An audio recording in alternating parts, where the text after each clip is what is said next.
অধিকার সংরক্ষণে ইসলাম।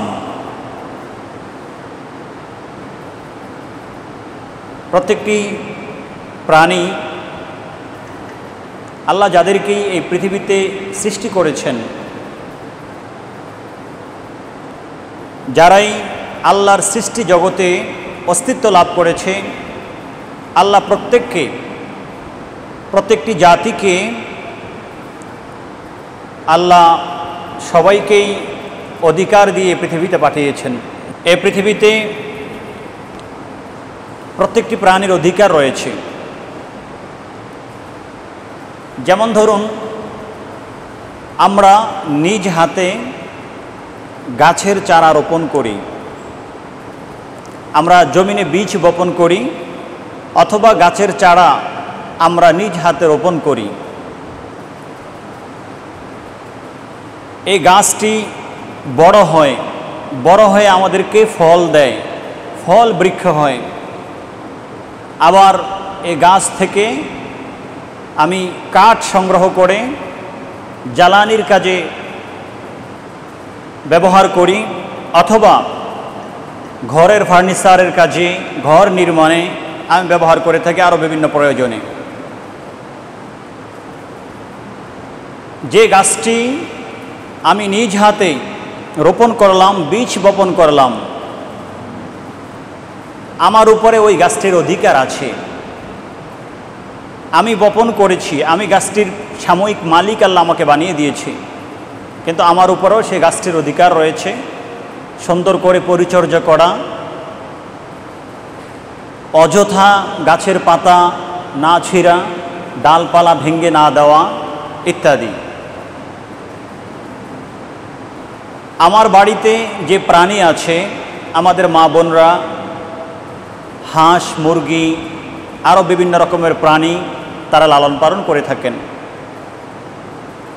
আমাদের উপরে ওই প্রাণীগুলোর অধিকার আছে, তাদেরকে খাদ্যের ব্যবস্থা করে দেওয়া, সময় মতো তাদের পরিচর্যা করা, তাদের জন্য বাসস্থান থাকার ব্যবস্থা করে দেওয়া, আরও যা যা কিছু দরকার সব কিছুর যোগান দেওয়া। এটা হচ্ছে আমাদের উপরে তাদের অধিকার। আপনি সমাজে যেদিকেই তাকাবেন, আপনার বাড়িতে বিড়াল আছে, বিড়ালকে খাদ্য দান করা এটাও তার অধিকার। আমার আপনার অবহেলার কারণে যদি আমার বাড়ির পশু মারা যায়, ক্ষুধার্ত অবস্থায় মারা যায়, অবহেলার কারণে যদি মারা যায়, তাহলে মনে রাখতে হবে এর জন্য আল্লাহ রাব্বুল আলামিনের দরবারে আমাদেরকে জবাব দিতে হবে। কেন? যেহেতু আমরা তার অধিকার পৌঁছে দিতে পারি নাই, তার হক আদায় করতে পারিনি। কারণ এরা তো কথা বলতে জানে না, বা এরা যা বলে সেটা আমরা বুঝি না। এজন্য আমাদেরকে আরও বেশি সচেতন থাকতে হবে। আমার আপনার বাড়িতে কুকুর যদি ক্ষুধার্ত অবস্থায় আসে, যদি কুকুরকে ক্ষুধার্ত দেখা যায় বাড়িতে আসছে, কুকুর আমাদের কাছে, আমরা কুকুরকে অন্যরকম প্রাণী মনে করি। কারণ স্বাভাবিকভাবে দেখা যায় যে সকল কুকুরগুলো আমরা দেখতে পাই, এগুলো স্বাভাবিকভাবে নাপাকির সাথে থাকে, ময়লা আবর্জনার সাথে থাকে, যার কারণে কুকুর থেকে আমরা দূরে থাকি, যেন আমরা অপবিত্র না হয়ে যাই, মানে আমাদের পোশাক যেন নষ্ট না হয়ে যায়, অপবিত্র না হয়ে যায়। সব ঠিক আছে, তাই বলে কুকুর যদি ক্ষুধার্ত হয়, খাদ্য না দিয়ে তাকে তাড়িয়ে দেওয়া যাবে না। ক্ষুধার্ত কুকুরকেও খাদ্য দিতে হবে। আমার বাড়িতে কুকুর আসলো ক্ষুধার্ত অবস্থায়, আমি তাকে খাদ্য দিলাম না, এই না খেয়ে ক্ষুধার্ত থাকায় সে যদি মারা যায়, তাহলে আল্লাহর দরবারে আমাকে জবাবদিহি করতে হবে। প্রত্যেকটি প্রাণী আল্লাহ এই পৃথিবীতে যাদেরকে অস্তিত্ব দিয়েছেন, প্রত্যেকের অধিকার রয়েছে। আমরা মানব জাতি হিসাবে আল্লাহ আমাদেরকে পৃথিবীতে পাঠিয়েছেন।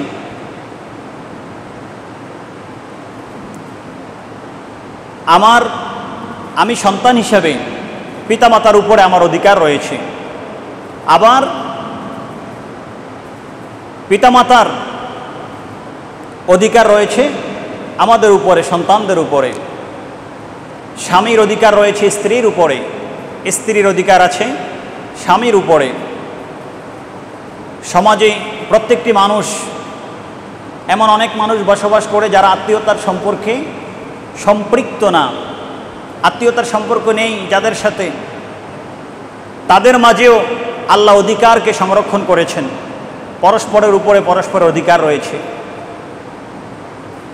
এক কথায় এই পৃথিবীতে আল্লাহ যাদেরকে সৃষ্টি করেছেন, এই পৃথিবীতে যারাই রয়েছে প্রত্যেকের উপরে প্রত্যেকের অধিকারকে আল্লাহ দিয়েছেন, প্রত্যেকের উপরে প্রত্যেকের অধিকার রয়েছে।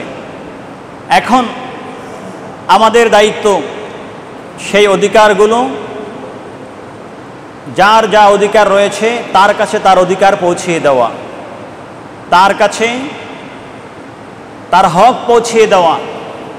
আমি আপনি আমার কাছে যে যা অধিকার পায়, হক পায়, আমি তাকে যদি সেগুলো না দেই, পৌঁছিয়ে না দেই, তাহলে কিয়ামতের ময়দানে বিচারের কাঠঘরে আল্লাহ রাব্বুল আলামিনের দরবারে জবাবদিহি করতে হবে।